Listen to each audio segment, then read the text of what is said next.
D.Va, the unstoppable off-tank that boosts her mecha into the front lines of battle. In the current Overwatch metagame, the pro gamer turned mech pilot can fit well into almost any team composition. Her synergy with every main tank in the game and her oppressive power level make her an easy pick that will never disappoint. But was D.Va always the ubiquitous juggernaut we know today? This is the history of D.Va in competitive Overwatch.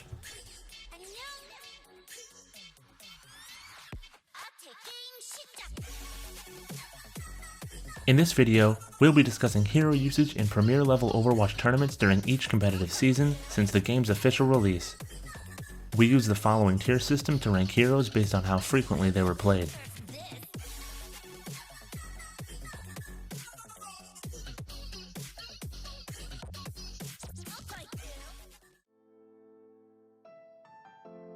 D.Va was one of the 5 tank heroes available on release, and along with Roadhog, she saw the least amount of play in Season 1.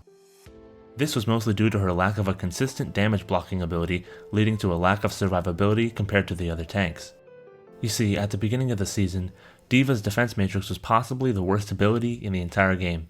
Back then it was an instant cast ability that lasted for a short duration and cooled down for much longer. If you didn't use it at the perfect time, you would be severely punished, not to mention D.Va used to die to her own self-destruct if she was in range. But that all changed with a mid-season patch that gave Defense Matrix a toggle and resource system and allowed the pilot to ignore damage from her own explosive ejections. Matrix could now be used multiple times consecutively in short bursts, and would almost always be available when needed. This took the former StarCraft player's APM to a whole new level, giving her much more utility as a tank. Despite these changes though, the other tanks like Reinhardt and Zarya had already solidified themselves in the meta, leaving D.Va in tier 4 for the time being. Her main use was for the last minute contesting of points with the likes of Tracer and Mei, whose mobility and survivability allowed them to stay on the point long enough for their team to group back up. Zarya's omnipresence was a double negative for D.Va, since she took up the off-tank slot while also being one of the strongest Mecha Slayers in the game. There were a lot more big tournaments happening during Season 2, from the Overwatch Open in September to the first season of Apex. This gave pro players a lot more room to experiment with D.Va's new rework as well as other interesting compositions. With the Beyblade meta in full swing, the Deathball tanks Reinhardt and Zarya were still the king and queen of Overwatch competitive, synergizing perfectly with the new metagame. This once again kept D.Va from shining despite her much improved defense matrix mechanics. Toward the end of the season, we saw the Nano Boost speed nerf patched in, leading to the decline of Beyblade and the rise of Triple Tank. And one of the best contenders for a spot in a triple tank setup is our friend D.Va, who also conveniently just gained an extra 100 HP and faster movement while firing. With this extra bulk and mobility, the Mecha Pilot became a more than viable pick in the pro scene. The change happened pretty late in the season, but we did get to see D.Va in some triple tank comps toward the end of Apex, bringing D.Va up to tier 3 in our rankings. Season 3 was the season of tank dominance. With the exception of Winston, all 4 other tanks at the time were among the top 6 in total playtime. D.Va came in at 5th place, close to the top of the tier 2 board, a massive jump up from her placement in tier 4 just 2 seasons ago. She did see a small buff/nerf in the mid-season, swapping her health and armor, making her slightly easier to kill, but also increasing the spread of her bullets a bit to make her damage more consistent.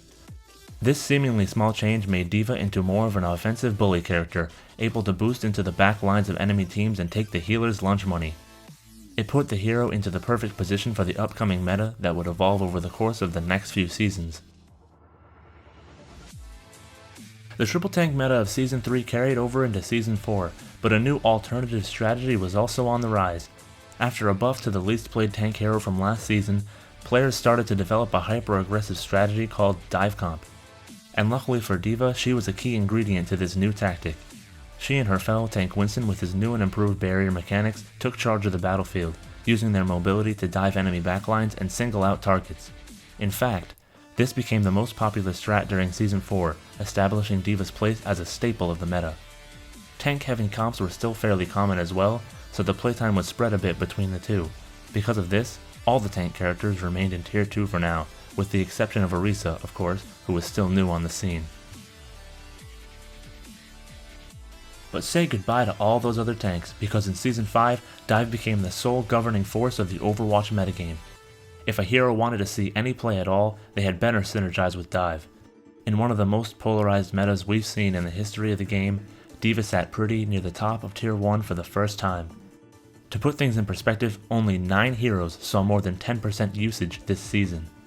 D.Va and the other dive heroes like Winston and Tracer had an almost constant presence in high-level tournaments like the Overwatch Premier Series 2017 Spring and the 3rd season of Apex.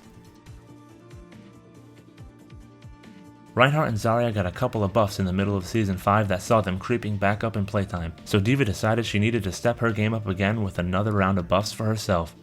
She received her powerful micro missiles attack as well as the ability to shoot while boosting, making her overall DPS skyrocket. To balance this out, her defense matrix recharge time was made slower, but clearly that didn't matter, as D.Va was the second most played hero in all of Season 6, behind only her diving counterpart, Winston. By Season 7 we were in the thick of the Mercy meta, which meant basically nothing at all in terms of D.Va's playtime. Her diving prowess worked extremely well both with and against the omnipresent Moth, leaving her in Tier 1 where she now felt at home.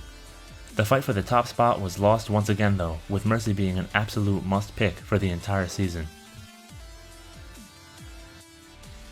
While Mercy was getting nerfs on the regular, D.Va got through Season 8 without a scratch. In the inaugural season of the Overwatch League, it was basically a necessity to have a D.Va one-trick on your squad. The top teams in the league were determined by who could play the D.Va Winston dive meta the best. That is, except for teams like the Houston Outlaws who prefer to try and counter-dive with heroes like Orisa and Junkrat. But even those types of strategies still use D.Va.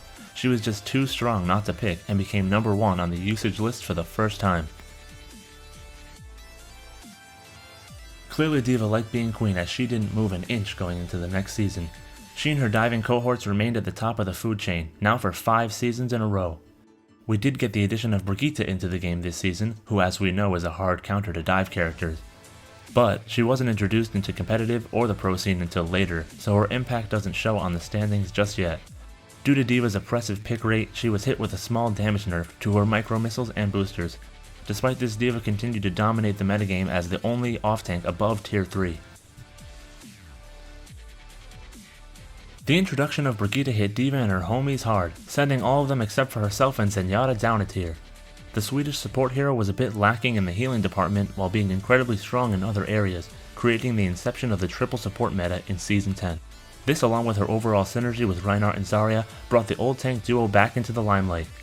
You might think this would mean trouble for D.Va, but as it turns out she was still too strong to pass up. Dive was on the decline following some nerfs to Genji and Tracer, but it was still being used quite a bit in the latter stages of Owl. With the support heroes now running the show, D.Va moved to the bottom of Tier 1. In Season 11, basically every hero except for the dive heroes got some changes, and it was clear that dive wouldn't be dictating the meta any longer. Instead, enter GOATS comp. The idea of this composition is simple: 3 tanks and 3 supports. And once again, D.Va got to sit at the cool kids table, being one of the 3 tanks commonly used in GOATS alongside her former adversaries Reinhardt and Zarya. With the support heroes more balanced, Zen and Mercy moved down a bit in usage, leaving D.Va to once again reign supreme at the top of Tier 1. And that's where we are today. D.Va is the perfect example of a hero that started from the bottom and boosted her way up to total dominance. This past season, she overtook Lucio as the hero with the most appearances in Tier 1, having lived there for 7 consecutive seasons. There's no telling how much longer she will be in the meta or who will take her throne, but for now we can definitively say that D.Va is one of the strongest heroes in the history of Overwatch. Thank you so much for watching. If you enjoyed this video and want to see more history of Overwatch, hit that thumbs up button. If you want to see more content about Overwatch or other games like Fortnite, Smash Bros or Pokemon, subscribe to our channel. And follow us on these social media platforms. We really appreciate all the support. Finally, comment on which hero's history you'd like to see next.